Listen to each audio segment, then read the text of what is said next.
Everyone has played this game at some point in their life. A young kid who was running from a guard on the endless railway tracks. Subway surfers. But what if I tell you that you can find a different and correlated meaning with our world in this endless run? Specifically, how to become the best version of yourself. Yes, you heard everything right. Let's not delay things and jump right into it. Imagine you are opening this game for the first time. You have some coins at the start and a few boosters which can help you a bit at the beginning. Imagine if that is the first days of your self-improvement. Coins will be correlated as money, and boosters as experience that you gained beforehand. You start basically from nothing, with minimal budget and experience. At the beginning, you learn how to play, the principles, and what's the main goal of the game. After some time while you play, you start to understand that this game is endless and is not having any kind of ending, which for someone can be weird because how can I win if this game is endless? But I can correlate that directly with real life. While every single one of us has dreamed about what the best version of ourselves looks like, the thing is that we will never really reach it. Because even if you reach the body or character that you want your whole life, you simply just couldn't stop on it. You'll want more and more, and after you reach what you'll think is your peak, you'll notice that you can reach yet another one, and many more. It's an endless cycle of self-improvement that, if you somehow get into it, you'll never leave until you probably end up dead.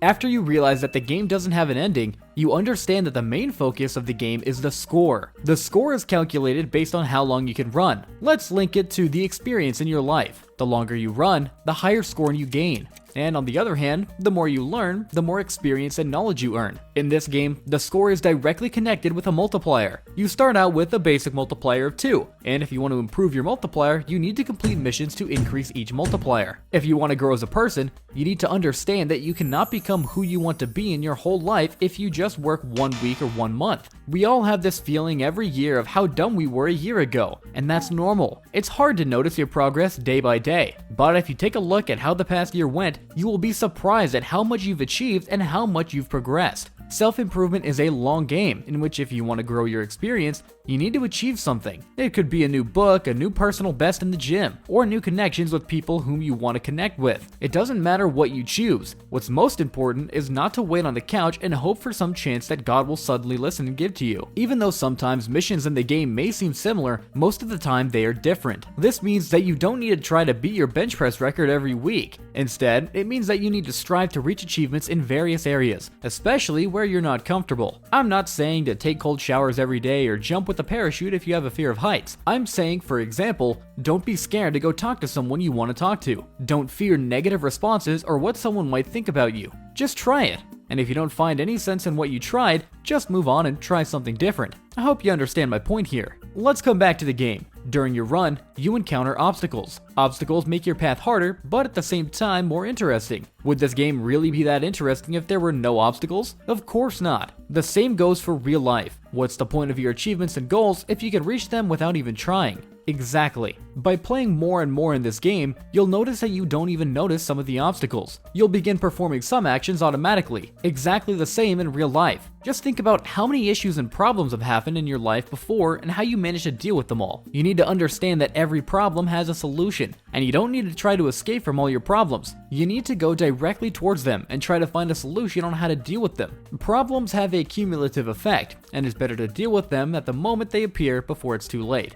During your run, you can collect boosters such as a coin magnet or jetpack. They can slightly improve your score, but overall, they cannot significantly boost your progress in the game. It's like receiving a bonus at work or watching a useful video on YouTube. Yeah, they're helping you out at the moment, but if you stop moving, they'll be useless because you need to start the game from the beginning again. The same applies in real life. If you try to improve yourself for 2 weeks, for example, by quitting smoking and eating something other than fast food, but then go back to your old habits after a month, those 2 weeks of trying to change something in yourself will be useless. If you consistently strive to improve or even just avoid bad habits, you'll eventually experience rewards and achievements, not necessarily immediately, but along your journey. There are 2 ways to lose in this game. One is when you make 2 minor mistakes in a row and get caught by the guard, and the second one is when you make 1 major mistake and basically get crushed by the train. Let's talk about each one and how they can relate to our world. Let's imagine that this guard represents all the people praying for your downfall and failure. It's understood that you can't succeed without making mistakes. When you make the first mistake, the guard gets closer to you, and if you make another one within the next 10 seconds, you'll be caught. So the next time you make a mistake, think about why and how you did it to prevent making the same one in the future. Because someone someone is just waiting for the right moment to notice how dumb you are and how right they were. Another way to lose the game is to be crashed by the train. You never know when you'll make a major mistake that can set you back to the beginning. We've all had a couple of not so positive events that completely changed our lives, after which it's hard to get back on track for some time.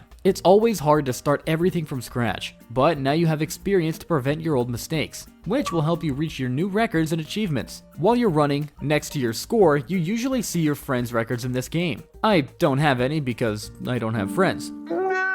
Of course, everyone wants to beat their friends' records, and when, for example, your friend beats your record, you usually don't want to say how good they are. Instead, you now probably want to beat their record, and that can directly be correlated with life. Everyone wants to succeed in their life. You can be happy for someone, but you cannot be happier for someone more than for yourself. All people are somewhat egotistic. You need to direct your egoism in the right direction, not to be jealous or arrogant. Use someone's success as an example, and try to understand how that person achieved it and what you are doing wrong. In the end, I would say that as the game continues, it becomes faster and faster, making it much harder to avoid all the obstacles and not make mistakes. So if you want to be the best version of yourself, you need to be ready that the more you progress, the more difficult it will be to reach new heights and achievements. But that is the reason why life is so interesting, because you'll never know what your maximum potential is. Also, remember that no matter how many cool people you meet, you started your run by yourself, and you'll finish it by yourself.